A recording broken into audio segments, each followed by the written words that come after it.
Hello and welcome, ladies and gentlemen, to round 3 of Season 5 of the Acelith Design Endurance Championship for 2020. I'm your host, Paul TX141 Walsh, also known as Britain a Spit, depending on what media you follow me on, and our focus in today's video will be on the Tier 2 guys, as the series makes its way to Japan, in particular the Autopolis International Racing Course Shortcut Course, and the machinery our drivers will be fielding will be the venerable Vision Gran Turismo Group 1 machines. Without further ado then, let's get underway and see how things transpired over both qualifying and, most importantly, the race.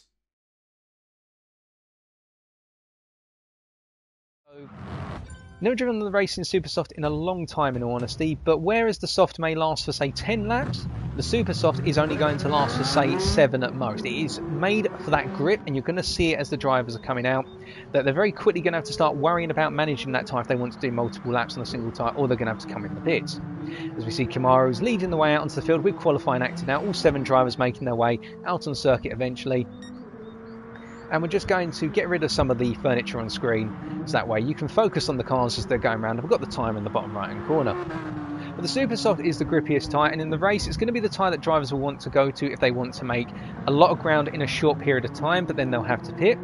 Whereas you've got all the way up to the hard tyre available, the hard tyre being the least grippy, but however it's going to be the one that lasts the longest. But typically what we've seen so far in the season, considering that it varies between different group of cars over each race, what we have typically seen is that drivers tend to go between the racing Super Soft and the medium. The hard never really gets too much of an involvement, and then the usage of the medium is very rare. So it's normally the Super Soft and the Soft competing for dominance, with the Soft providing the longevity, but the Super Soft providing the one-lap pace.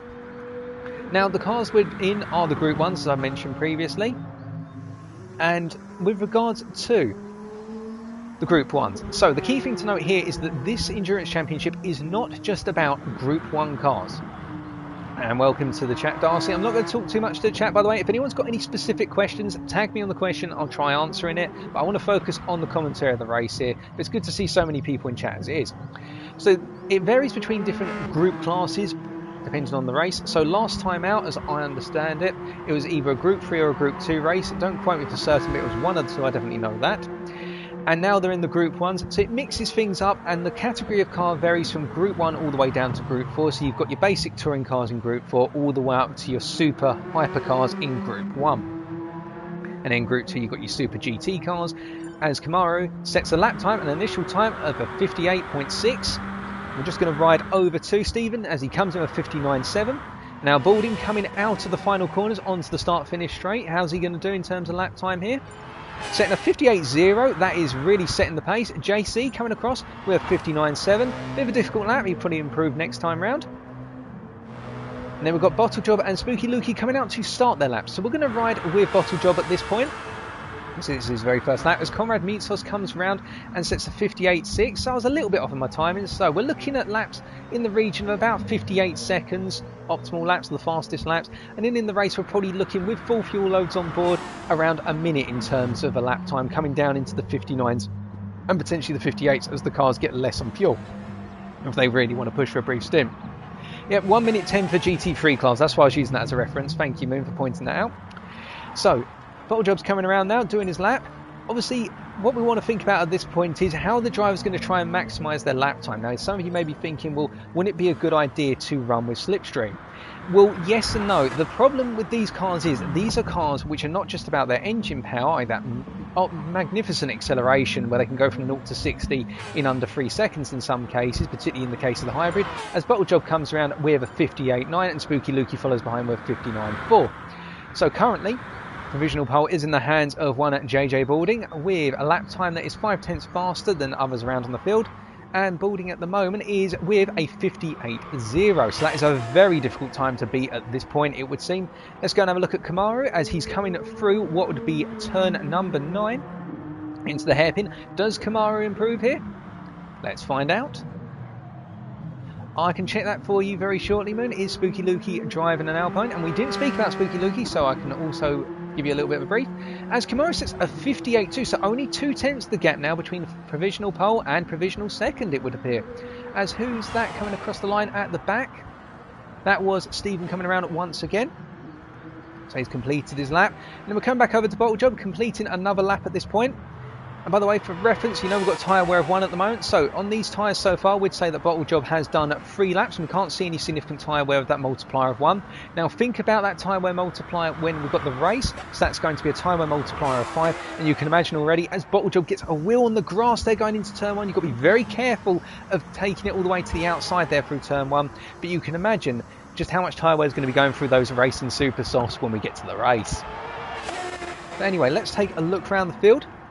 So we've got Camarade Misos here, just coming in to start another lap.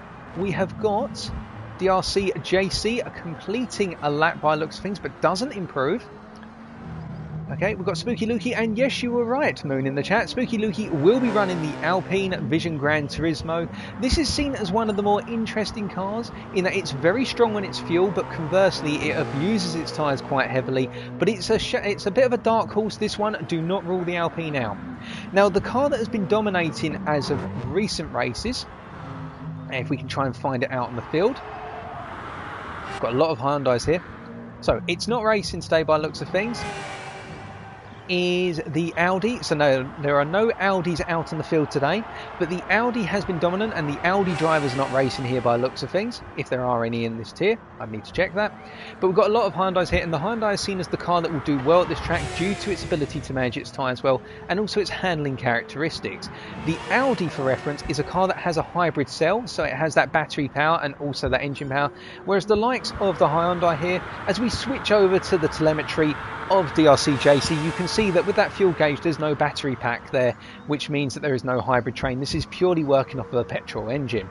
And as we go through the field here, so Balding the same, Camaro in the Dodge Vision Gran Turismo Tomahawk the same, and then finally we've got that Alpine, the lovely little Alpine, albeit they're off in the grass at the moment. Careful Spooky, you don't want to knock another driver. That was well dodged, well stayed off the track, sir. And we can see that they haven't got the hybrid there either, so everybody here is a petrol engine. Purely petrol, so it's going to be all about maximising the efficiency of that petrol engine rather than worrying about managing the hybrid.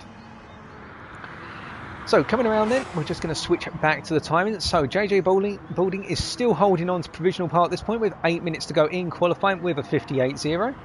Then coming down, so then we've got Kamaru, who's going around in the Dodge, of course, in the SRT Tomahawk with a 58.2. Could still have the potential to improve as JC improves, going up into 6th with a 59.0.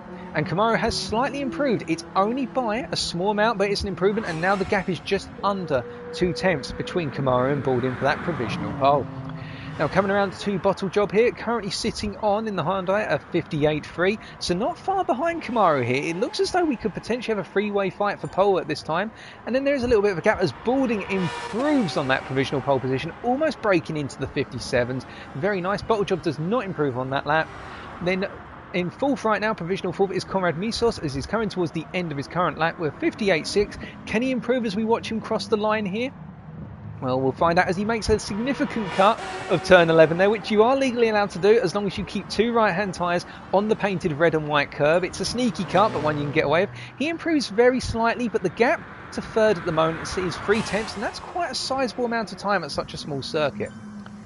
And we see that JC improves significantly there, coming now up into a 58.8. So we're going to go over to JC, as also we can see that Stephen is coming across the line as well, so we'll actually follow Stephen as he pops into the pits. And we'll jump back to Mr. JC for a little bit with that absolutely crazy livery there. It's a real eye grabber as he gets a wheel on the grass there, but keeps it under control. One thing to note here, you'll notice that the drivers are trying to stay out of one another's slipstream. I was going to talk about that earlier, but then I lost myself in the train of thought.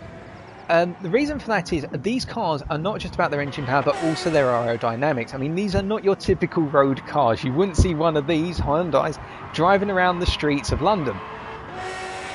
And what it is, because of their aerodynamics, that means when they run in the dirty air of another car, and we're looking at JC here because you can see all the different aerodynamic potential streams on that car and the way it's been angled, dirty air will really affect the aerodynamic flow above and underneath the car, and that makes the car more difficult to handle in the corners.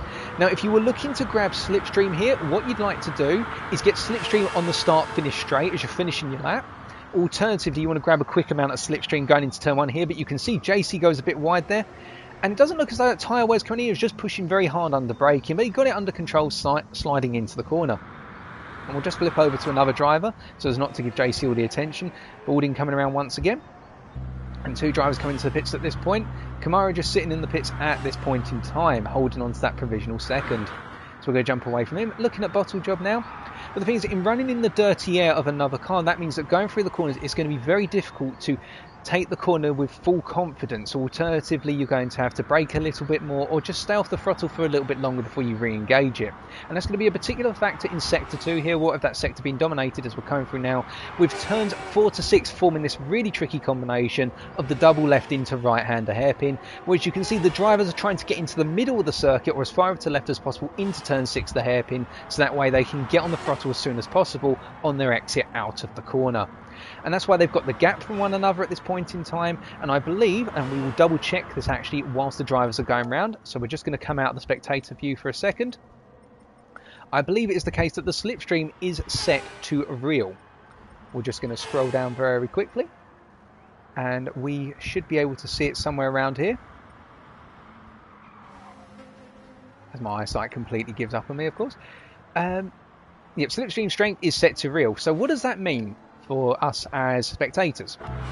Right, a slipstream strength of real means about 0.8 seconds behind your opponent, you are going to feel the dirty air. So you're going to start gaining on the straights, but the flip side of it is that you're not going to be gaining as much in the corners because you start to get that flow of dirty air on the car affecting your aerodynamics. And so you want to try and get into the slipstream zone, particularly under braking into this final hairpin in the race. You're going to see drivers try and target this. They're going to try and get as close as possible into this hairpin so they can go on the offense down the start-finish straight, because that is the longest straight here, and turn 1 naturally gives itself to overtaking opportunities as Balding breaks into the 57s with a 57.916. So really setting the standard high here, and Kamaru's coming immediately out of the pits. I reckon that he wants to get back out there and get into the 57s himself, being 3 attempts down now, and not safe from Bottle Job potentially taking that provisional second place with only 3 minutes 40 to go right now. What with the fact that second and third are separated by under a tenth of a second. And if we're now coming down, it looks as though Conrad Meatsos is also continuing to improve as he pulls into the pit, snapping it across the line. I don't think they're going to be allowed to do that in the race, cutting across that pit line there. I think they have to stay to the left of the white entrance line, otherwise that is a potential penalty, and also it'll be unsafe to do so, particularly if another driver is trying to come in. And you can see the thatched line which Meatsos has cut across there in qualifying. That's fine in qualifying, I think, but in the race itself that is going to incur time penalties if done. They need to stay to the left of the white lines. So Meatsos now coming down into turn 3 for the multiple time of asking. Probably about the 8th or 9th time of asking now in the sequence, but albeit he's on fresh tyres now, so he's going out there once again. And let's come over to Little Alpine, to Spooky Lukey. In fact, let's talk a little bit about Spooky Lukey whilst we've got a little bit of time here. So let me just go grab my notes regarding the driver. Driving the Alpine, of course, so representing the French manufacturer Alpine, a legendary manufacturer in its own right. 1 second, folks, just grabbing those bits of information. So Spooky Lukey races for the Squeaky Buttocks Racing Team from the United Kingdom. So in Season 4, he was in Tier 2, pardon me, and he finished 6th overall, so right in the middle ground of the tier. And he's racing in the Alpine Vision Gran Turismo here, as we've mentioned previously. And he really enjoyed competing in Season 4. He's hoping to have good races this season as well. And in terms of what his aspirations are, as well as having those good races, by looks of things, looking to cement his position within Tier 2 at the moment. So no major aspirations to go charging up into Tier 1, but looking to enjoy the racing and keep on improving. This guy's all about improvement. He's been loving the voice chat with the fellow guys of the ADEC Championship. Really friendly community here. And for those of you who are looking to get into a league, I can definitely recommend this one. Really friendly bunch of guys, and I'm very grateful for them letting me commentate today's qualifying and race. So Balding at this point is parked in the pit, so I reckon he thinks that he's got that pole position all locked down, and really that puts a lot of pressure now on the other drivers, particularly Kamara and Sir Bottle Job, who are fighting over that provisional second, if not trying to lunge themselves back up into that pole. Just going to change over to some other notes on my laptop. So with 1 minute to go, we are going to follow Kamara across the line. He's going to be essentially the first of the last runners, so those who are doing their final lap by looks of things, unless Spooky Lukey has already come into the pits and accepted that 5th place, which it looks like. So Kamara coming around to finish this lap, and he'll have 1 more lap remaining. Can he improve? He's currently sitting on what would be a 58.2. Coming across the line then to begin his final lap, he's going to come down into turn 1 here, as Stephen 25.70 improves to a 58.8. Getting turn 1 rather nice. It could have been a little bit tighter to the apex, but a really nice flow line there over the camber change into turn 1. Through turn 2, flat out hammering that throttle at this point. Now hammering down the gears into turn 3. Really nice line through. They got it nice and tight on the curb into turn 4. Tight line, and he's going to try and keep it tight and then stay all the way over to the left. Oh, he didn't quite get it all the way over to the centre or the left, but still, you can attack the hairpin on the inside. It just means that you've got to nail that braking sooner. And now into turn 7, now into 8. Keeping a good line here. He's going to try and keep it as tight as possible to that curb and then hammer the throttle down. Really nice exit there, and then coming through 9, up the mini straight here towards turn 10 to conclude the lap. So going into the hairpin here. Not too close to the curb there, looking to get a really nice exit, and he gets it. Could have perhaps cut turn 11 a little bit more there. Unfortunately, doesn't improve. He clearly hasn't improved. That's why he's parking it up. So he's deciding to leave the car there. And instead, Stephen comes across, setting a 58.8. We've got two Stephen times. Oh, sorry, a 58.7 there, we should say. As we get the other drivers coming through. And it looks like these guys are finished. So we've got JC coming across first. And he does not improve. And then we've got Mitsos, the last driver out on circuit at the moment in qualifying. Can Mitsos improve? So he's coming around to complete the lap at this point. 5 tenths down on the leader, and he crosses the line. Could go up into third, perhaps? Nope, not an improvement. So, looks as though we've got our grid order then. JJ Balding will be starting on pole with that very, very strong 57.916. Then we'll have second Kamaru 75 coming in with a 58.2. Then Bottle Job only under a tenth behind, so it's going to be close between the two of them in this race, I reckon. Bottle Job coming with the 58.3, flat on a 58.3, well that's precision. And then Mitsos coming in with the 58.4, and then it's a further 3 tenths to a 58.7 for Stephen, who improved significantly over the course of qualifying, it should be noted. So don't rule out Stephen, he did a great job in qualifying. Then Spooky Lukey here sitting in the Alpine, just shy of Stephen's time, so it's going to be close between the pair of them, I think, over race distance. And then bringing up the rear, but no discredit to him because it was a close fight for 5th place in terms of qualifying. JC with the very colourful Hyundai as qualifying is about to conclude.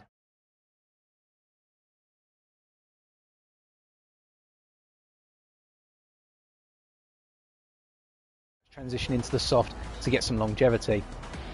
So, on pole, of course, we will have Mr. Balding, and then followed by Kamaru. It's going to be a charge down into turn 1. It's a rolling start here for the purposes of giving the drivers a little bit of room to space out, but at the same time, they're going to get the charge on one another into turn 1. So can Balding hold on going into turn 1? We're about to find out as the rolling start procedure gets underway, and this 1 hour endurance race will kick off. So coming up to the line then. And we can see that all drivers are most likely going to start on the straight or just coming out of the kink in turn 11. So nobody's going to have a compromised start here. And it is lights out and away we go. Balding kicking off, but Kamaru has got a very strong start. Balding looked as though he actually bottled it down there or bombed it down into the corner. So coming up into turn 1 then, the drivers all following line astern. Kamaru breaking over to left to signal his intent. Balding defending and Kamaru being very aggressive, trying to go around the outside as Bottle Job goes wide there. But we're going to follow Balding down as they all come charging through into turn 3 at this point. Balding is starting to pull a little bit away with Kamaru, breaking away from the rest of the field as we follow the rest of the drivers through here. Stephen in 3rd place. He's gone up to 3rd. Well done to Stephen, breaking all the way out from 5th into 3rd. And we can see as they're coming into turn 6 so far, everybody has made it through cleanly. So this little pack of cars is all chasing one another at the moment. And then coming into turn 8, we've got Balding leading the way, but you're going to see the dirty air here. Kamaru goes a little bit wide off of Apex there, but he's able to get a really nice launch coming into 9, now charging up into 10. Could there be a move? Somebody's got it wrong, and it looks as though Mitsos has completely got it wrong. What on earth happened there? Well, let's find out very shortly. But firstly, let's go back to Balding as he crosses the line. So let's talk about who's coming across the line after lap 1. It's Balding, followed by Kamaru, followed by Stephen, followed by Lukey, followed by DRC JC, followed by Bottle Job, and then we've got Mitsos quite a way away. And let's flick back and see if we can get a replay of what happened to Mitsos there. Well, it looks as though we can't see what happened, but perhaps he got it a bit wrong going through the hairpin or something on those lines, or some of his technology's failed, because it doesn't look good for Mitsos at that point. But nonetheless, hopefully he can make up some ground. It's not over. That's why this is a 1 hour race, because anything can happen over race distance. Anybody can make a mistake. So Balding coming around then into the hairpin for the 2nd time on lap number 2 at this point. And we can see that the pack is starting to spread out a little bit, with Balding leading away with Kamaru just falling a little bit out of that slipstream now, perhaps just holding back a little bit, but you can see the speed difference coming out of turn 8 into 9, whereby Kamaru seems to have a better exit there, and Balding, however, gets a really nice run into the hairpin, and that is enabling him to pull away at this point in the race. And then we've got Kamaru in second here and Stephen, and then we've got a lot of fighting going on here for fourth. We've got 3 going wide into turn 1 at this point. So at the moment we've got JC on the inside, Spooky Lukey on the outside, and then we've got Bottle Job managing to tuck in behind JC as they come into turn 1 here. JC holding on the inside, Lukey going around the outside, and they're still side by side into turn 2. Who's going to hold on to it going into turn 3? Well, it looks as though JC's got the line, he's got control of the racing line on the inside, but he backs out and Lukey goes around the outside. Oh, you wouldn't believe it, folks. That is brave stuff by Lukey. The Alpine driver showing who's boss around that corner. Now going through the hairpin, Lukey's going to have to hold on for a little bit longer, but of course this fighting is going to very quickly bring Comrade Misos back in. Remember, Misos, when he rejoined the race pace, he was 13 seconds back, but now we can see that in 5th place at the moment, JC is under a lot of pressure from Mr. Bottlejob here as they're coming up into the hairpin, one of the potential overtaking positions at this point, but Bottlejob hasn't got the run at this point, but JC goes really tight on the inside on late on the brakes, drifting it through the corner there. Perhaps he was just trying to make sure he didn't get potentially lunged by Bottlejob. But these guys are still charging after one another, and the field's spreading out up at the front. So if you don't mind with me, folks, we're going to stay watching this fight as they're coming into turn 1. Oh, Spooky Lukey got it on the grass, and off he goes almost. Oh no, he's going to be regretting that little tap of the grass. Oh dear, but it's not over yet for JC because he's still got the Bottle Job chasing him as Lukey's going to have to catch up, but he hasn't lost too much time. Keep that in mind, folks. With these guys fighting, with JC taking a nice wide line there and Bottlejob just sniffing on the inside saying, I'm there, mate, just remember I'm looking at your 6 right now. It's only 4 seconds back to Lukey, and if these guys continue to fight then Lukey could catch up. Now up in front meanwhile, as we just switch away from that fight a little bit, Balding has pulled out a lead of 1.7 seconds at this point, 1.8 now from Kamaru behind, really showing that Hyundai strengths at this point in time. But remember, Kamaru could be running a bit of a different strategy. Let's take a look, by the way, if we jump back. So yeah, nothing happened between JC and Sir Bottlejob this lap. So let's take a look through the field and see what tyres everybody's running at this point in time. So we can see that Balding is running on the Super Softs, as is Kamaru, as is Stephen. JC is holding on to 4th and running the Super Softs as well. Racing softs for Bottlejob, that's an interesting variation on the strategy. So now we know why Bottlejob came in at the end of his qualifying stint, in order to put the soft on rather than the super softs. So he's going for the longevity approach here, which could work to his advantage, because look how he's hanging onto the back of JC, who's on those super softs. Lukey, meanwhile, is on the soft as well. Quite an interesting decision. So we've got 2 drivers who are going for the longer distance runs. And then bringing up the back of the field at the moment is Misos. But again, do not rule Misos out, folks, because remember, he was 13 seconds behind the fight for 4th. So Lukey had that mistake, and now Misos is only 3.3 seconds behind Lukey. And Lukey's only 4 seconds behind 5th. So coming back to the front of the field then, as they're coming across the line for the 6th time of asking. And that will mean they're commencing lap number 6 now. We can see that the gap to first is stabilising at about 2 seconds. It's not a major gain per lap. It's about 1 or 2 tenths. But then again, coming through turn 1 here, it would seem as though Kamaru is doing a fantastic job of making those tyres last compared to perhaps the pressure that Balding's putting through his tyres. Or in general, Kamaru feels a bit better through turn 1 compared to Balding. And looking through the field, we've got Stephen, who's fallen back a little bit, unfortunately. He's got his own space on track, though, and this could work to his advantage. But the real action at the moment is, can Bottlejob gain on JC? Can he make an overtake against the super soft driver and the very colourful Hyundai? Have to wait and see, folks. But remember, the gap between these 2 drivers is rather small, and what that means is Bottlejob is going to be getting a lot of dirty air running through his tyres right now, and he needs to be aware of that. You can see, oh no, oh no, not for Bottlejob, and he's gone wide and clipped the wall on the way out. Oh no, that's that dirty air. You could see it. He just started going wide as he came through that corner there, and it was fortunate we caught it on screen. But that's that dirty air affecting the driver's confidence, and as he got on the power, he tapped the grass, and that sent him off into the distance. But again, remember, it's not all over. There's plenty of time left. We're only just over 6 minutes into this race, and I'm sure plenty more is going to happen as we come into the pit stop phase and whatnot, because that's when things get mixed up and the drivers are going to start stepping on one another's toes, but the leaders may come out behind some of the back runners and vice versa, and it's going to become a right pickle for everyone to fight through in order to secure their final positions. Oh dearie me, sorry for Bottlejob there. But anyway, coming back to the front, So, Balding at this point in time, you can see that gap is staying, well, it's actually dropped a little bit.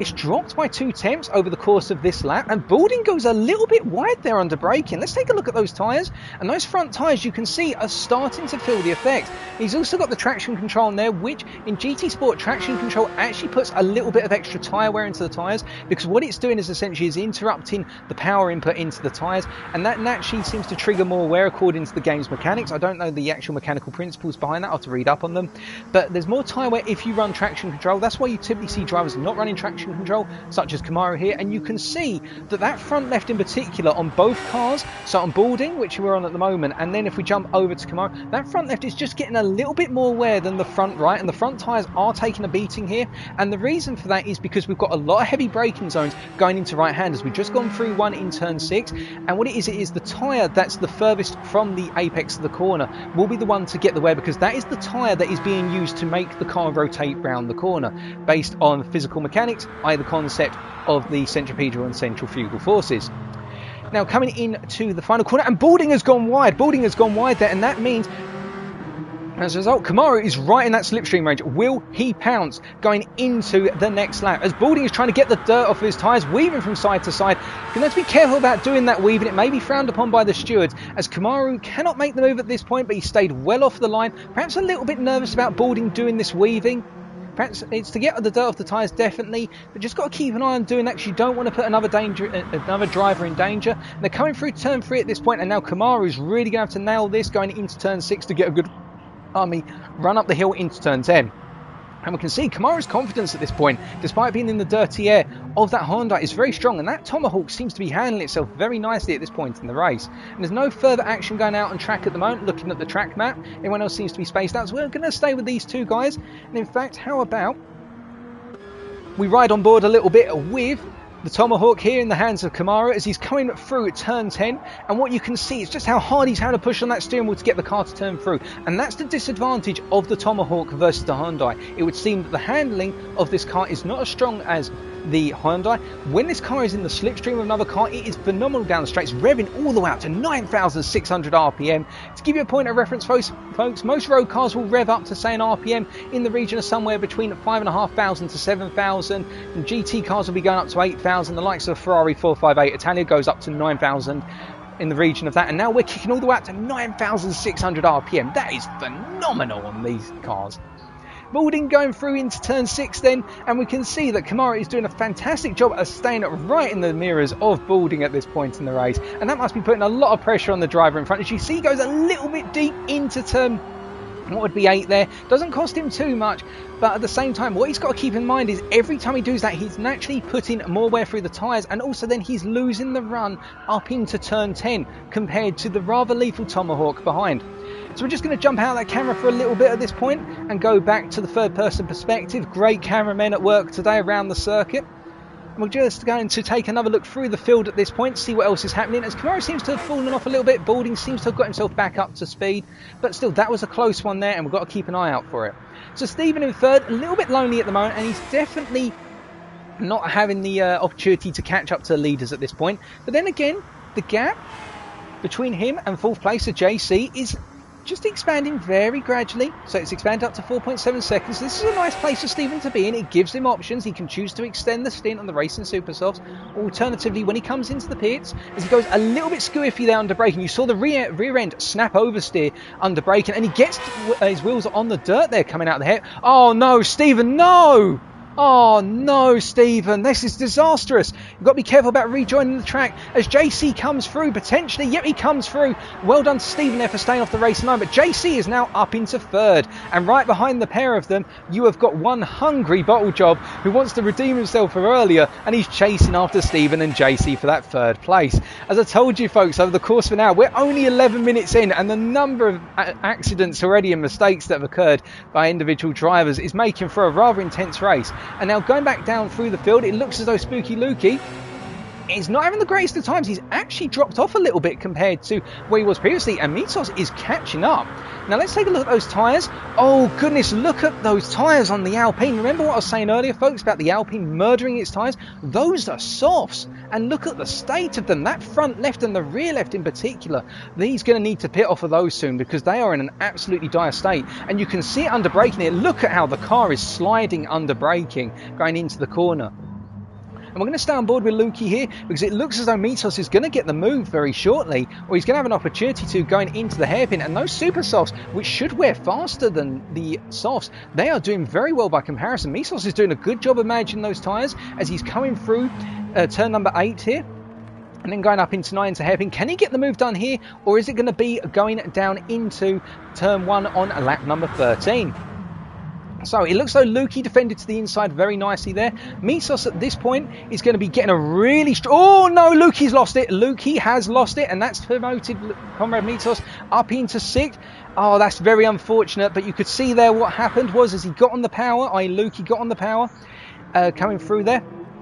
Through turn 11, he got on the power too soon, and the grip wasn't there in the rear tyre anymore, and he put the front left on the dirt as well, and that actually meant the power went down, but it didn't have any grip in the tyres to actually be planted to the road, and that spun the car out, and hence what happened. So we get the feeling that Lukey is probably going to go into the pits very soon in order to try and get a fresh set on. He's gone round one more time at this point by the looks of things, as Balding at this point is holding on in the lead with 1.2 seconds between himself and Kamaru, and now we're just going to come down to 3rd, and it looks as though here, oh, did Stephen get hit there? Did Stephen get hit in the rear? We're going to have to check back and look at a replay on that one, folks. Bottlejob has parked it off circuit and followed Stephen off the circuit. Great sportsmanship if there was contact there. That's what it's all about when mistakes happen. Take corrective procedures of your own for punts and be respectful to the drivers around you. Be honest with your mistakes, as Bottlejob makes a smart move here and decides to pit off those soft tyres.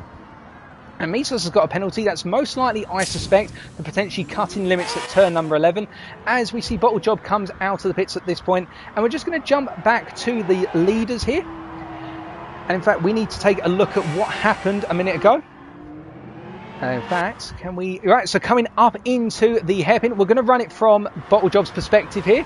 So coming up into the hairpin, turn 10, and under braking...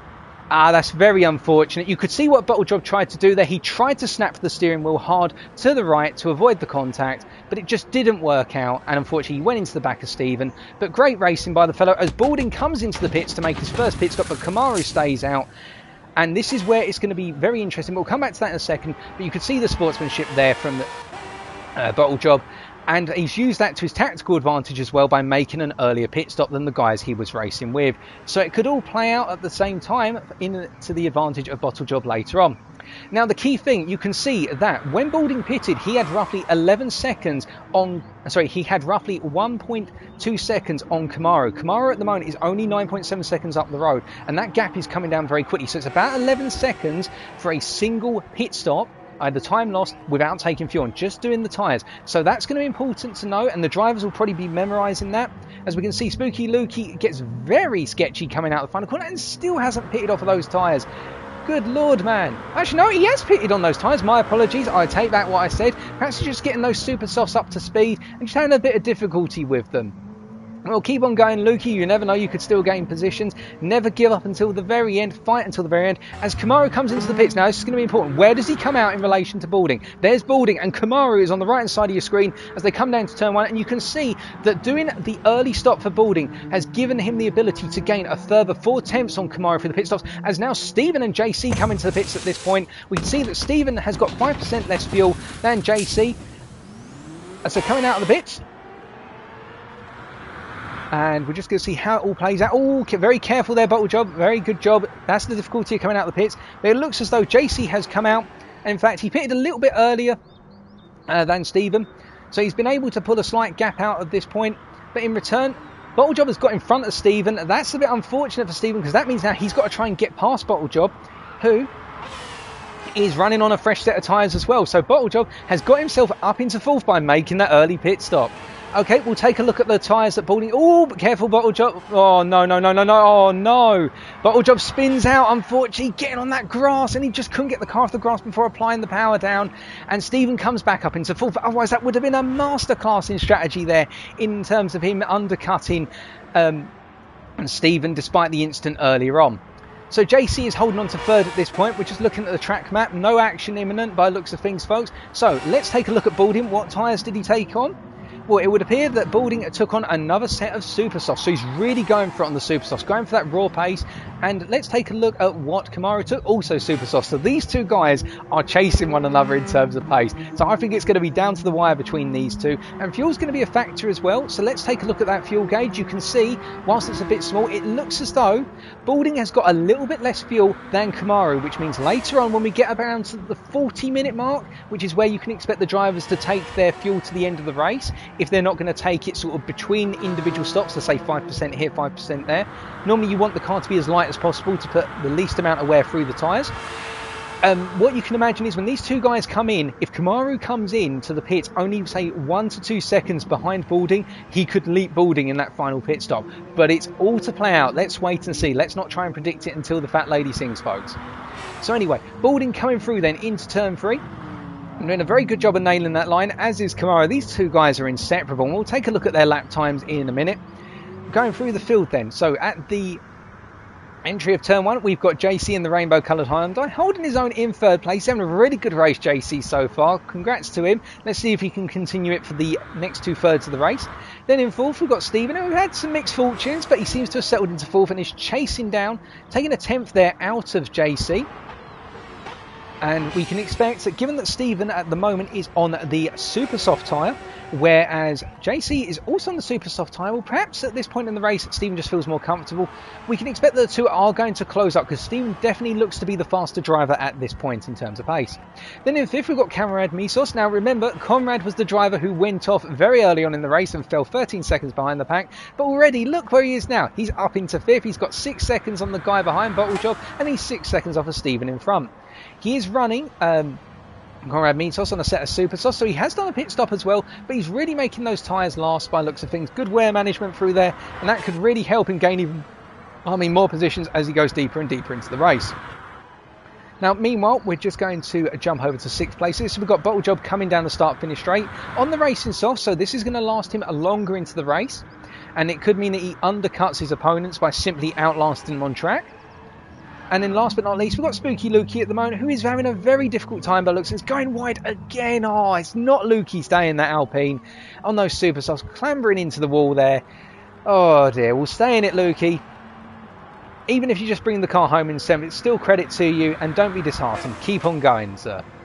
But now coming through back to JJ Balding, as Lukey's rejoining the circuit, and hopefully not rejoining too savagely. Yep, he's being very careful coming onto the circuit at turn 9, from what I gather, and rejoining and getting up to speed very shortly. We can see JJ Balding has now pulled out a gap of 3 seconds on Kamaru, so perhaps Kamaru's made a mistake somewhere, because that is quite a gap to have pulled out in the space of just 1 or 2 laps.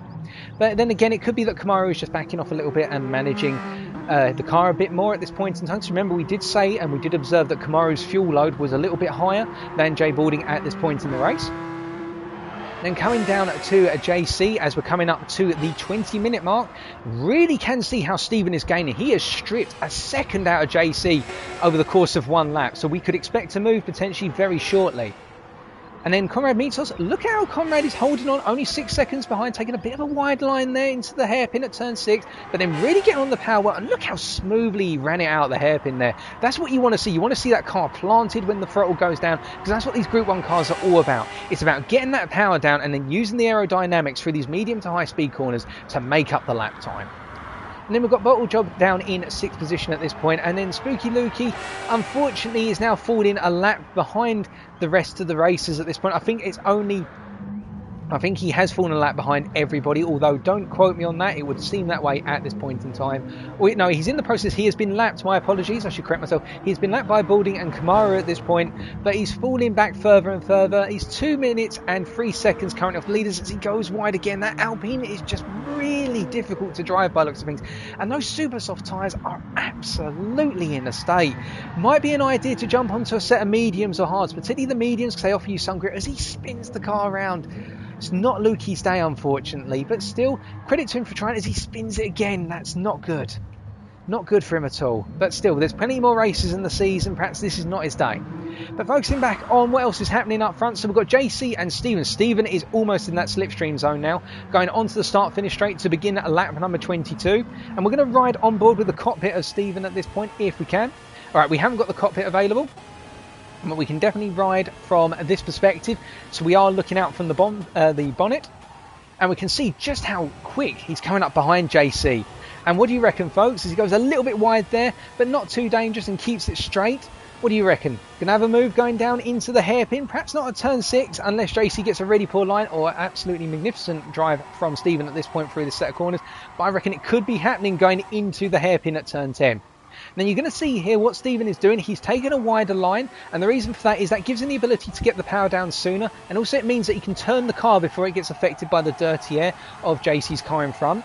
Smart driving there, and now coming up into turn 10, he's a little bit far back, didn't get the best of runs through turn 8 there, but we can attribute that to the dirty air. But under braking here, JC moving to the inside under braking, and Steven taking a very planted line. Ooh, that might be a penalty. That might be a track limits penalty there. We're about to find out as we jump back to the third person perspective.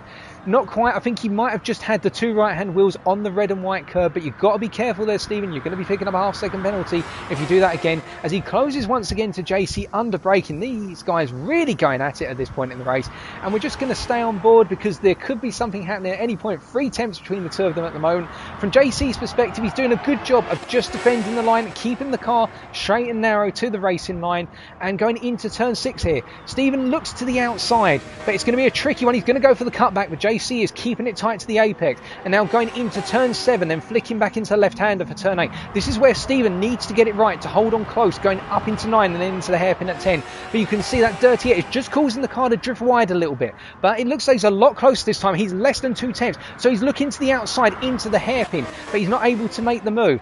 But this means that if he can get on the throttle and get it straight this time, and he gets a really nice exit out of there, but JC does as well. Can he get the move going down into turn 1 on lap number 24? As we're going to jump over to JC. It doesn't look like he's going to get it. He's too far back at this point.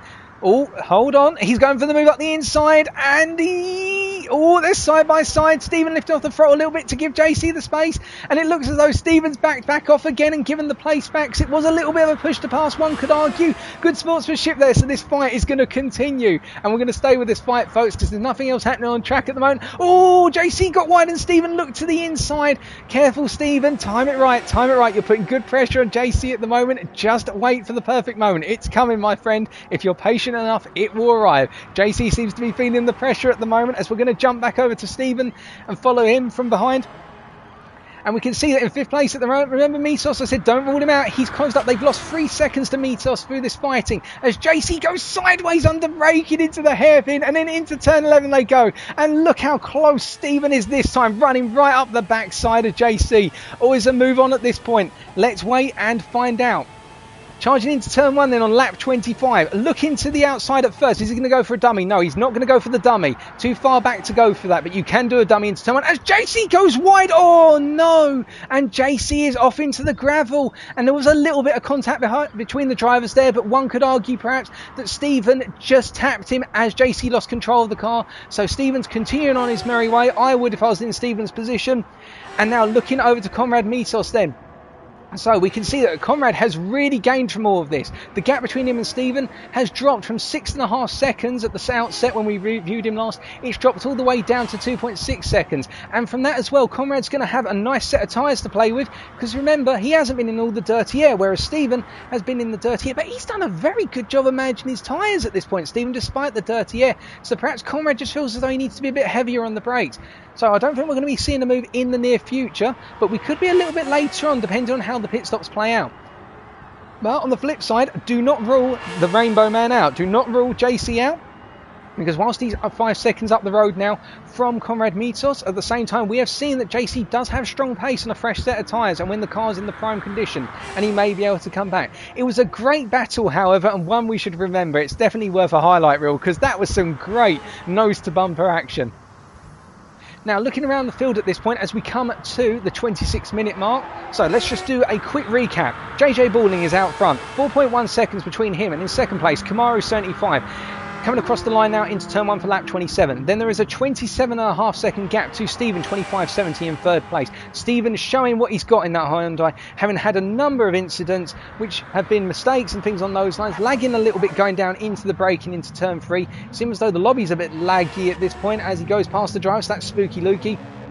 And nonetheless, Stephen is doing a great job at this point in third place. And then in fourth, my apologies, as Lukey gets it a little bit squiggly there once again and spins out on the start-finish straight. That Alpine driver is not having a good time. We have Conrad Misos in fourth.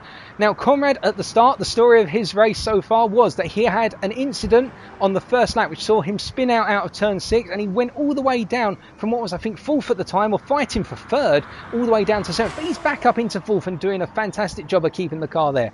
Then we've got JC. Don't count him out. He's just been in a fight. He went off on turn 1 into the gravel, but he's pushing that Hyundai hard, chasing back for that third place against Stephen and Mitos. Then 6th, we've got Bottle Job. Now, Bottle Job was up towards the front earlier on, but did go off, unfortunately, after making a very clever tactical play by pitting early after having to give way to Stephen for an incident. Bottle Job decided to make an early pit stop and try and undercut the field, but unfortunately, when he was coming out of, if I remember correctly, turn 1, got some wheel, sorry, not turn 1, my apologies, turn 6 into 7, he got the wheels on the grass and went spinning off, and that's why he's down in 6th at the moment. But remember, we still have over half an hour to go, and this could all change. That's why it's an endurance race. It's not a 20-minute race. This is an hour-long race, and anything could happen. And in fact, in 7th place, we've got Spooky Lukey, who's keeping it on the track at the moment, as going very sideways there. And we're just going to take a look at the tyres, and the tyres on that Alpine are just in such a sorry state, even with the softs. I mean, at this point in the race, I would argue that unless he switches to the medium or the hard, it's going to be very difficult for Lukey to get back into the race. But credit to him for keeping on going, but he's got to try and keep the car out of the way of other drivers, because otherwise there could be an incident from that. But he seems to have spun himself off the circuit there, so he's keeping out of the relative way. But nonetheless, we've got Balding here coming around then on lap 29 and going through turn 3, doing very well in that yellow and black Hyundai at this point. 5 seconds up the road from Kamaru, but you can see that they're constantly exchanging lap times between one another. And at this point, what we're going to do is we're going to flick over to see what the relative laps of the different drivers are. So we're going to get some timings. And what we can see is that the fastest lap at the moment is held by a Jay Balding, a 58.3. Whereas we can see that he's lapping in the mid to low 59s at the moment. So those tyres are starting to go off, those super soft tyres. We'd expect that at this point in the race. Then we're flicking over to Kamaru, who at the moment seems to be chasing out, and look at the lap times between the two of them. Kamaru seems to be about 2 to 3 tenths on average. Well, sorry, when he's slower, he's 2 to 3 tenths on average slower than Balding, but there's not much between the two drivers. I think it's perhaps more that Kamaru's just feeling that in the Tomahawk, the consistency of the lap times over multiple laps in quick succession isn't quite there compared to the Hyundai as Balding is driving it, as Lukey goes into the pits on a set of mediums in 7th. But still, not too much to separate these drivers, so do not rule them out. And now looking over into 3rd at this point, so we can see Stephen, who is being hunted down by Mitos, and the gap between them is matching at this point. In fact, it's come down a little bit more from 2.6 to 2.4 over the last 2 laps. And we can see that the two drivers are exchanging lap times there in the high to mid 59s.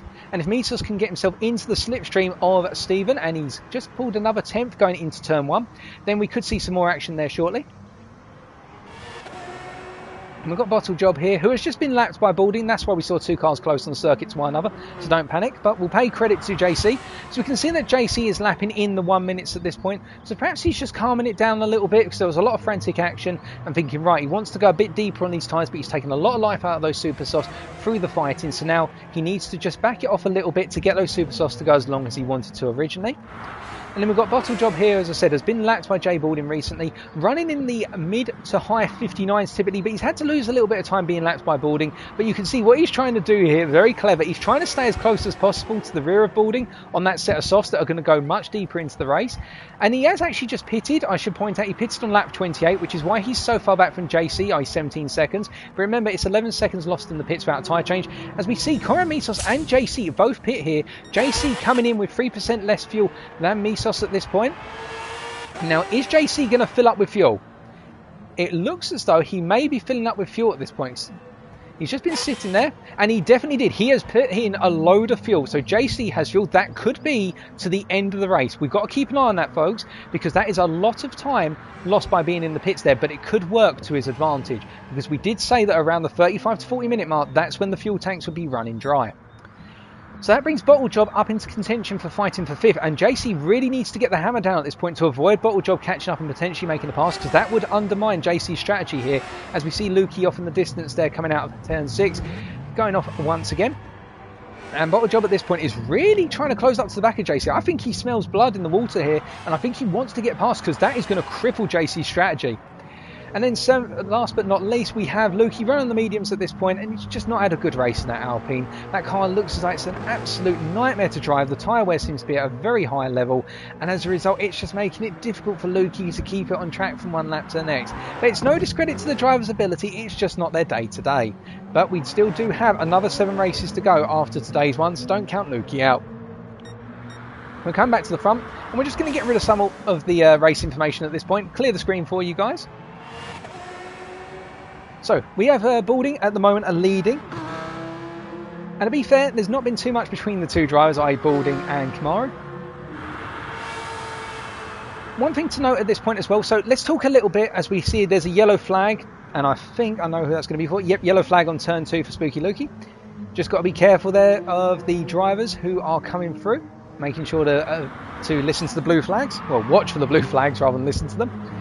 But the key thing at the moment, and we're going to ride on board at... Oh, the gap has actually closed between JC and Bottle Job significantly. Let's keep an eye on this, folks. As Steven's coming into the pits as well. So, how's this going to play out? Steven's coming to the pits. JC is being pressured by Bottle Job. Conrad Mitos has just gone past Steven in the pits. But remember, Mitos is on a slightly different strategy, so I'd see how those two play out.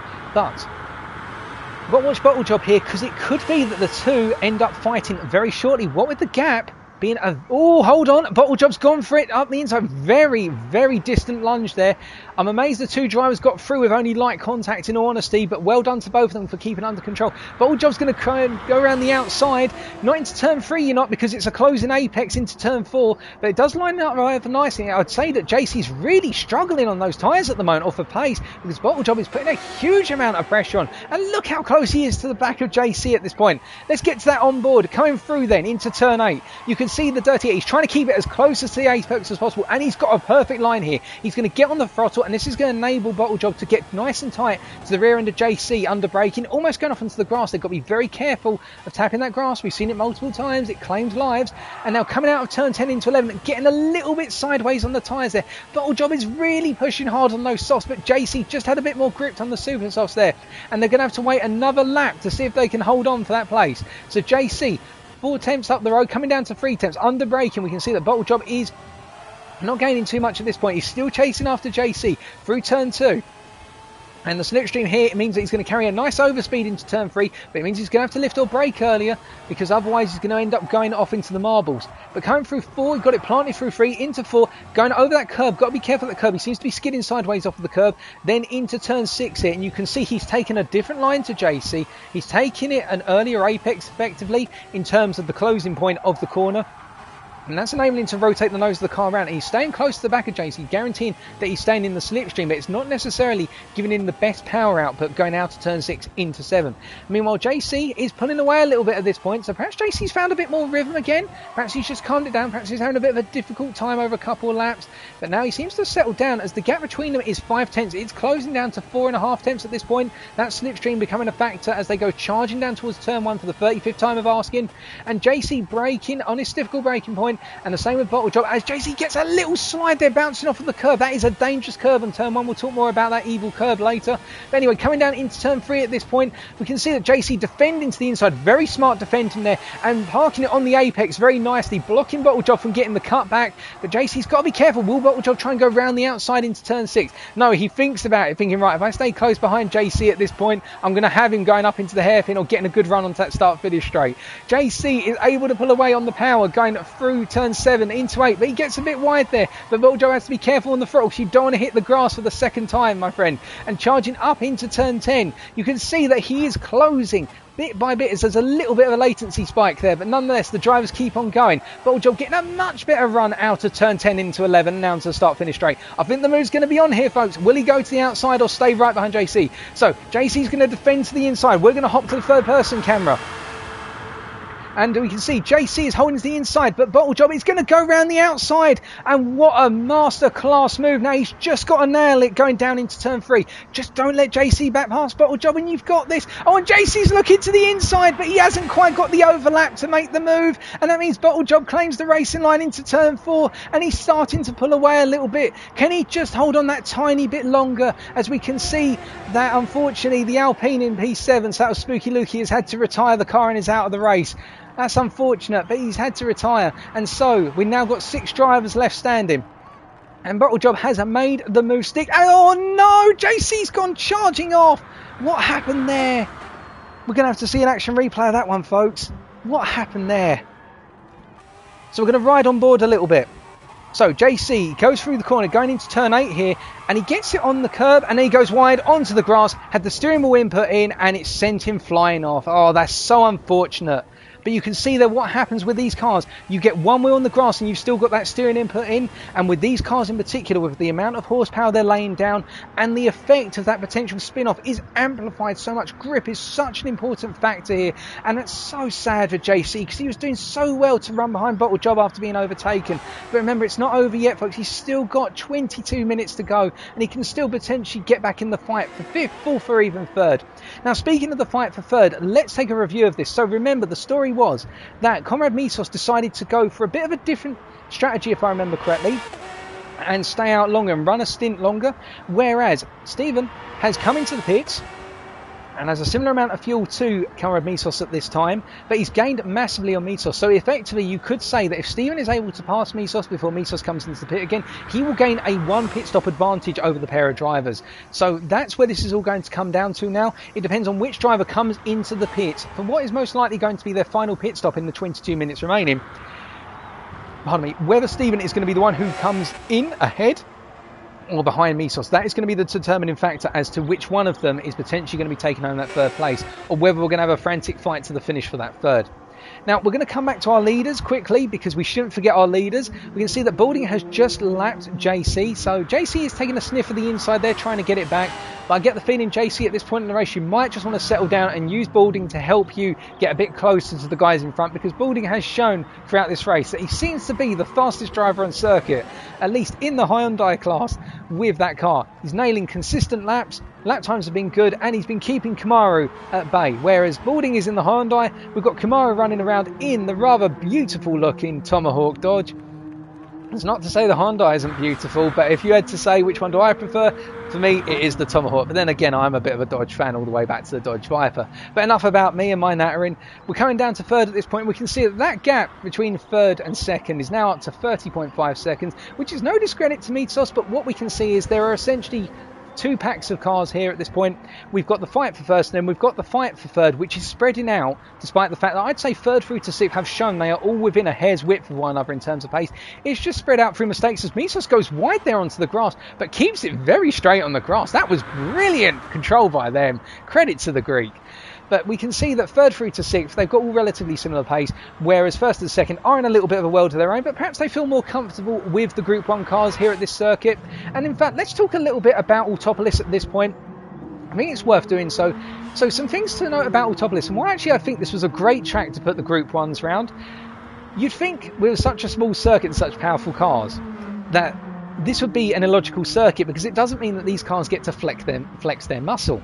But the thing about it is, on tracks like this, where you've literally got limited straights before the next corner, that means that you've got to be smart in how you get your power down. But when you've got those very technical zones, such as Sector 2, as we can see there, Kamaru takes the line off of JC, lapping JC. No qualms there. But what we can see is that because of the tight technical section, particularly... Oh, JC's gone into the wall! No, what happened there? And he's picked up a 5-second penalty for smacking the wall. Let's go back and have a look at what happened there, folks. So we're going to see as he's coming down through turn 1. Then he's going to get it tight on the curb here, going onto the grass. You can see what happens. So, to essentially explain that, I know I've been there myself and I've made that mistake multiple times in Group 3 and Group 2 cars. As JC's going to have to essentially get rid of that penalty now. What happened was he went over the curb and tapped the grass there. Now turn 1, and why turn 1 is a very difficult corner at this circuit, is it looks as though it's a pretty standard right-hander, but the thing about it is the corner itself is essentially a small incline. So as you're coming down off the corner, and we'll watch as we go on board with boarding here, watch how you're going to see the road surface actually drops down through the apex of the corner. So it's an incline change very slightly, and you can see here it is. And what happened was, when JC went over the curb, the car drifted sideways, but in drifting sideways and the incline causing the car to drift a little bit more than it normally would on a flat road, i.e. one that's not inclined, that sent him out onto the curb, then a little bit onto the dirt on the exit of turn 1, got the power down, but unfortunately when he got the power down, he had at least one tyre on the dirt, and if you have one tyre on the dirt and you're trying to get the power down, that tyre's not going to have the grip of the other 3, and it will decide, right, I'm going to spin you off into the wall, and that's what happened. So it's unfortunate there, but one to learn from, and hopefully it doesn't happen again. But we've seen a number of instances like that, so whereas JC's done it this time, perhaps while the other drivers, I'm not going to put the commentator's curse on anyone, but perhaps another driver could make a mistake like that as limbs get a little bit tired with 18 minutes to go, and it really comes down to now who is going to outlast the race distance or the race timer. But the thing is, and I can see in chat people giving their thoughts as well about with respect to the track itself, with that very technical section in Sector 2 in particular, so turns 3 through to 8, where it is literally all a case about managing throttle input and managing the brakes and the overall weight distribution or weight transfer of the car, we should say, under braking. That's what makes these cars so interesting, because it's a contrast. You'd love to get your foot down in these cars because your mind's telling you car go fast, vroom vroom, but at the same time you've got to remember no, because you've got an absolutely huge amount of horsepower that you're going to unleash suddenly when you put your foot down, so you've got to get it right. And that's the thing that's caught a number of drivers out here today, not the top 2 I should add, but particularly the guys from 3rd downwards. It seems as though getting down on that power at the wrong times, when you've got a wheel on the grass, alternatively when you haven't let the car fully settle, that is what is catching drivers out. But then again, that's why Group 1s are such a challenge and why I stay away from them typically. But anyway, enough of that, we digress. So a little bit more about the track. We're just going to ride on with boarding here, and we're going to follow him for a lap. So we see he's coming down into turn 1 here, so let's talk you through it. So coming down into 3rd gear here, staying in 3rd rather than 2nd most likely to keep the car stable, because 2nd gear would be a little bit more brutish on the power input. Through 2, flat out, now into 3. He's going to come down to 3rd gear, I suspect, here. Yeah, braking down to 3rd gear, balancing it out on the curb, then into 4. You're going to see he's going to swing on the initial apex, lifting off the throttle, then a little bit of throttle input through 5, then braking down into 2nd gear for turn 6. Goes a little bit wide of the apex there, but it means he can get on the power early because he can rotate the car more in, and then into turn 7, and now into 8, and here 8 he's going to be balancing the throttle. Watch how he keeps lifting on and off the throttle until he feels as though he's got the confidence, the nose of the car's pointed in, then through turn 8 here, turn 9 here, flat out, then charging up into turn 10, braking down into 2nd gear here, I suspect, and then keeping it as tight as possible before pointing the car across the apex of turn 11, which is a little kink which you can cut over, and that is a single lap. And that is going to be another clean lap by our race leader. But you can see how quick the lap is around here and the intensity of that lap. I mean, the concentration going through these guys, as Bottlejob has come into the pits with 0 fuel. So he ran that car literally to the end of the fuel tank, and that was with 16 minutes to go. So he's made that fuel tank last the distance, funny enough. And this could actually work in his favour, but he's got a 5-second penalty he's going to have to serve. Did he clip the wall going into the pits? I suspect he did, because he didn't have that penalty when we were spectating him last time. We didn't see him go off track at any point. So I get the feeling he probably did clip the wall going into the pits. Hold on, somebody's gone off. Stephen has gone off. What has happened here, folks? So let's see if we can wind back and find out what happened. So going into turn 6 here, got on the power. Little bit of grass. Okay, grass cools the car. Oh no, Stephen, no. And into 8. So yep, he went wide, got on the dirt, and then tried to throw the car into 8 on the curb. But unfortunately, what ended up happening, it would seem, is that because the car had the dirt on the tyres and he tried to get the power down, as he's going to come into the pits now. Does he get a clean entry into the pits? Yeah, he gets a clean entry in. So I get the feeling that Bottlejob probably pranged the wall coming into the pits, as Kamaru's pitting as well now. Now, this is important for the race lead. There's so much happening at this point in the race, folks. Sorry, it's very difficult to keep up. But Kamaru has just pitted. But remember, boarding Has he pitted? Did Balding pit whilst we were looking back at what? Yep, Balding has pitted. Okay, so we missed that. Right. So it is now a race to the finish between Balding and... my apologies. It's a race to the finish between Balding and Kamaru. We can see that Bottlejob held Balding up a little bit there, but it wasn't intentional. It was probably the worst point on the track for Balding to have caught up to Bottlejob. They're going into the most technical and narrow sector, which was sector 2. But this is coming down to one heck of a finish, folks.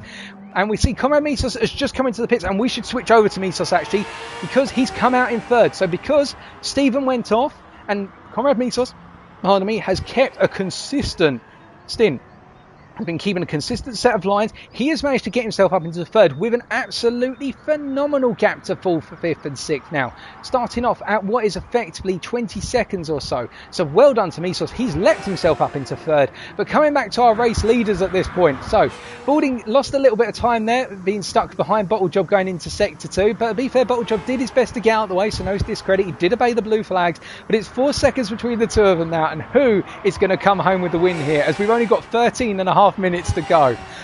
I'm not going to put any bets on it, folks, because anything could happen, but feel free to get your bets in now.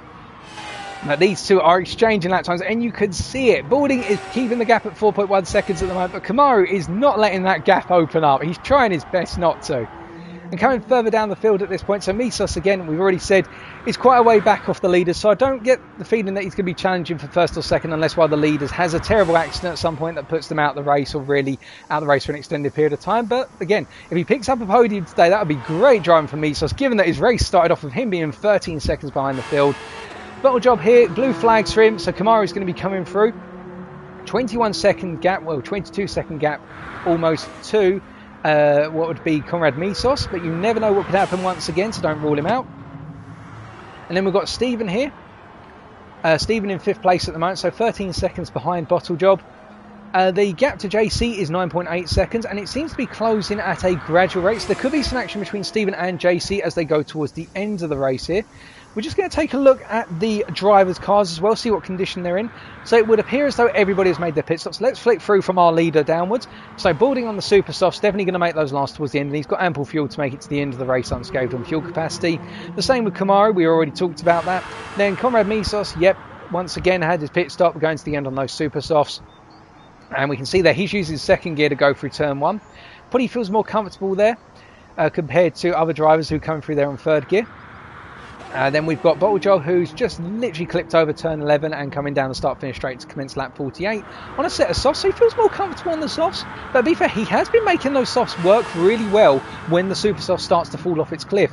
And I get the feeling the super soft seems to last in the region of give or take 15 to 16 laps before it starts to hit trouble.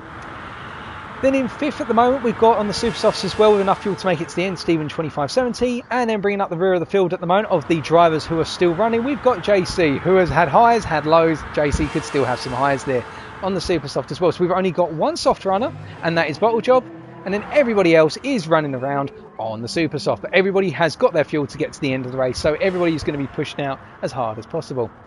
With regards to, has Bottlejob used the super soft at all? You're probably right there in the chat, Moon. I don't think he has used the super soft at all at this point. But then again, he has made those softs work very well, and his race time has been very competitive. So we've got to give him credit for that. So let's have a look at the map once again. And in fact, I'm going to take a moment just to take a very quick sip of water, if that's okay with you guys. I haven't had a single drink in the last 50 minutes, and my throat is now starting to hurt.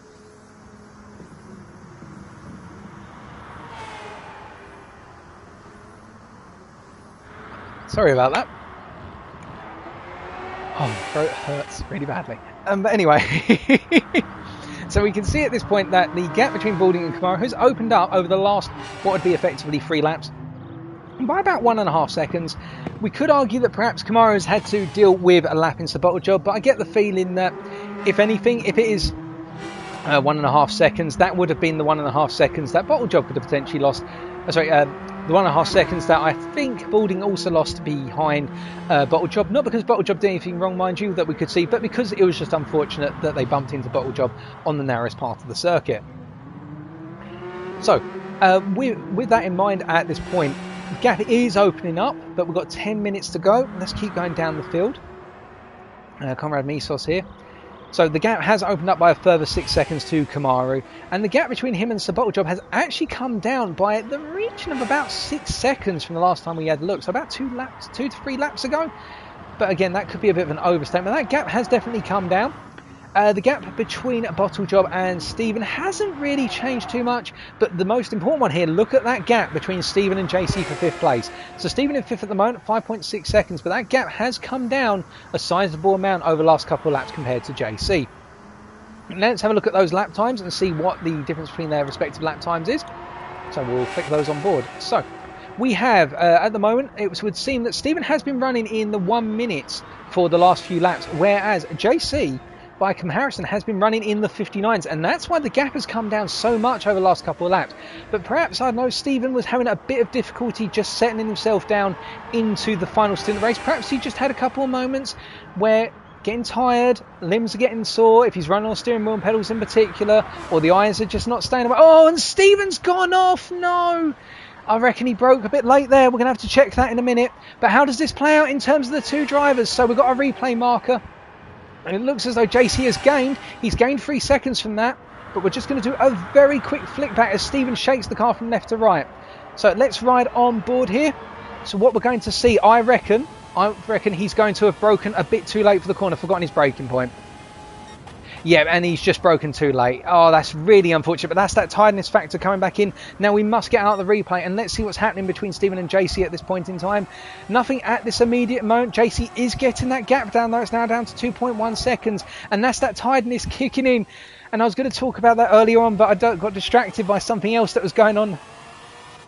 And that is, then these endurance races, when you think it's all over and then you've got 10 minutes to go, the mind starts to go, you start to get tired. And look at JC, he is stripping time out of Stephen at this point. Although it would look as though JC has also just made a minor error or something, because it's gone from being a gap that was coming down to 1.5 seconds to up to 2.1 seconds. So these guys are going to be pushing tooth now, and I reckon JC really wants that 5th place back. He's had highs, he's had lows, he wants another high, and there's not long to go. Can he close the gap up between now and then? Well, we'll have to wait and see, because I'm not a fortune teller. And also, I don't have any magical infographics, unlike Formula 1 as provided by Amazon Web Services, which say target will be in striking distance for the next number of laps, because we can't afford that here, folks. We've got a keyboard and a PC and a laptop. But anyway, enough of feeling sorry for myself. So, Kamaru at the moment, the gap is open up between Kamaru and Balding. It's now up to 7 seconds. So it looks as though Balding is just gradually sauntering off into the distance here, little by little, lap on lap. Conrad Meanroll has lost another 1.5 seconds to Kamaru over the last 2 laps. But then again, the gap between him and Bottlejob has stabilised significantly at this point. So I get the feeling now that they're settling in, and perhaps they're just settling in for their positions. Bottlejob, the gap between him and Stephen has expanded to 20 seconds because of Stephen going off on the braking into turn 10, back on lap number 52. And riding on board, on lap 51, I should say, because they're just coming across the line to finish lap 52. Whereas the gap between Stephen and JC has opened up a little bit now, and Stephen's gone off! Oh, goodness me, every time I flick over to Stephen, it feels as though I'm causing him to spin off. And JC avoids the spinning Hyundai and goes past up into 5th. Oh, dearie me, dearie me. And let's take a look at what happened to Stephen there, folks, if we can. So coming down into the corner, gets a little bit late on the brakes by the looks of things, or carries too much momentum, goes off and just loses the rear end in the dirt. That's so unfortunate. And Stephen is trying to push hard. I reckon he really wants that 5th place back. And to be fair to Stephen, it's been highs and lows, and you can't end on this, Stephen. Go for it, man. Go for it. Go charging after JC. One last push. As he goes wide, he's pushing that car to the maximum. Stephen is going for that 5th place again. Good luck to him. But flicking back over to our leader then with 5.5 minutes to go. So Balding, 7.2 seconds here ahead of Kamaru. In fact, we'll wait until he crosses the line and then we'll do a roll call of how everybody's doing at this point. As Stephen has come into the pits, I reckon those super softs are shot. He's probably concerned that the tyres are shot from the fact he went off twice, and so he's come into the pits to put a fresh pair on. Perhaps he's going to go for the fastest lap at this point, because you do get an extra point, and we will talk about the points available to the drivers actually before we wrap up.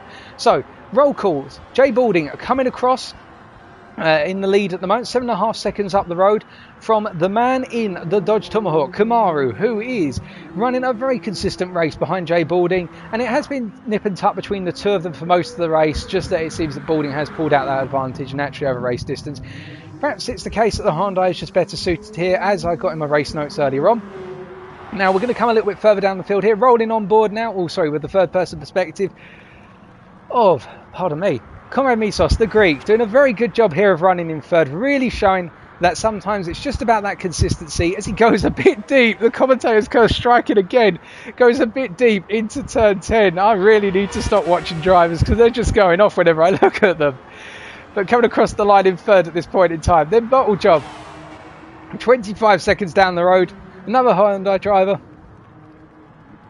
running around the circuit at this point. 1 lap down on the leader. And coming around into turn 10, running 26 seconds down and 23 seconds up. But we're just going to see him come across the line so far. Remembering, by the way, well, actually, we'll talk about how this race will end because it's an endurance race in a second. JC now in 5th place, DRC JC, the driver who's had a huge number of ups and downs, and the gap between him and Stephen's now open to 15.8 seconds, Stephen being in 6th place because Stephen has made that additional pit stop because the tyres were shot. JC almost going off there into the hairpin as well. The tiredness of the tyre wear and the low fuel all coming together at this point. You've got to be ready for the car to change. But he comes across in 5th at this point in time with 3.5 minutes to go. And then bringing up the rear of the field on lap 55 to start lap 56 is Stephen, 25.70 of the United Kingdom. Another Hyundai driver coming across here to commence lap 56. 15 seconds down from JC. So really at this point, what's there to know? So with 3.5 minutes remaining, let's talk a little bit about the points available to the drivers today. So to give you an idea, a win here will be 16 points. Second place will be, looking at my screen here, 13 points. And then 11 points for third, 9 points for fourth, 8 points for fifth, 7 for sixth, 6 for seventh, 5 for eighth, 3 for ninth, and 1 for 10th. There are also bonus points for, there's a bonus point available for, I can't remember what this criterion was, the PP criterion, so forgive me for that. I'll have to come back to that one another time. I've overlooked that one, but there was a fast, I think that might have been for getting on pole position. That's what PP stands for, pole position. There's also a point for fastest lap, and there's also a point in tier 2 and tier 3 divisions only, not in tier 1. There is an additional point available for any driver who crosses the line with a clean race. So what you're going to see at the end of this race on the score sheet is the finishing times of the drivers. Any driver who does not have a little red circle to the right of their finishing time, that means they never picked up a penalty at any point in the race, and they will get a clean race point added to their tally. But to be fair, with how all the drivers have done today, all of them deserve points, simply because this has been a tough race. It's a tough combination, but credit to them all as they're coming to the end. Now, the last thing to note about here, how does the race finish? So if you've never watched an endurance race before, given the fact that multiple drivers are on different laps at the moment, with the lead lap being determined by JJ Balding here, who we're following, how do we know which lap this race ends on? Right. So, when that timer in the bottom right corner of your screen hits 0, that means that the race will end when the leader crosses the finish line. So whatever lap they're on at the moment, they need to cross the line, and that is the end of their race. So the leader will finish their lap, and anyone behind them on the same lap will need to finish that lap. The drivers who have been lapped by the leader, so for example, if we take a look at an example which will be Stephen, 25.70, who has definitely been lapped, given that he is 1 minute 50 behind the leader at this point in the race, 1 minute 49 at this point in time. Stephen will finish as, oh no, and I'm spectating him again, and he's going wide. Oh, dearie me. Stephen, I'm really sorry, I need to stop spectating you. But when Stephen comes across the line on his current lap, that will be the end of his race. So he does not finish the full race distance that the leader has finished. And that is how races finish. So with that in mind, we're going to get off of Stephen because we've caused him a lot of trouble by spectating. Oh, dearie me.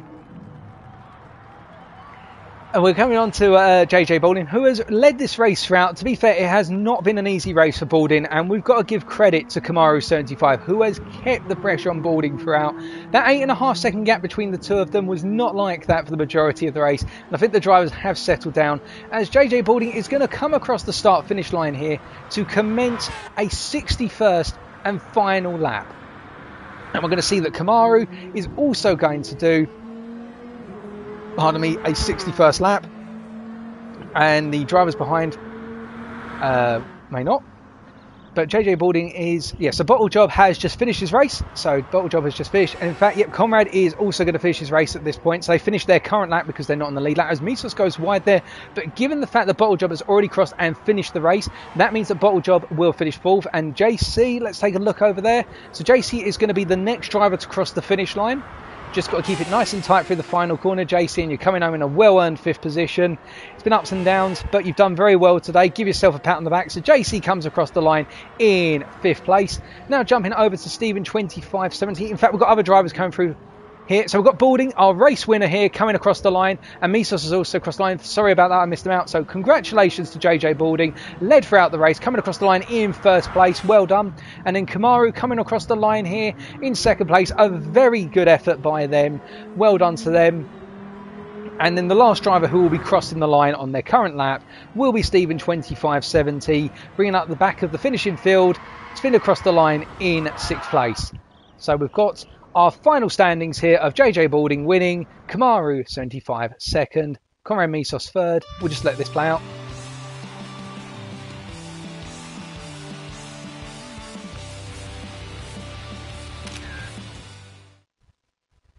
So a brilliant race by the guys, but the final results were as follows.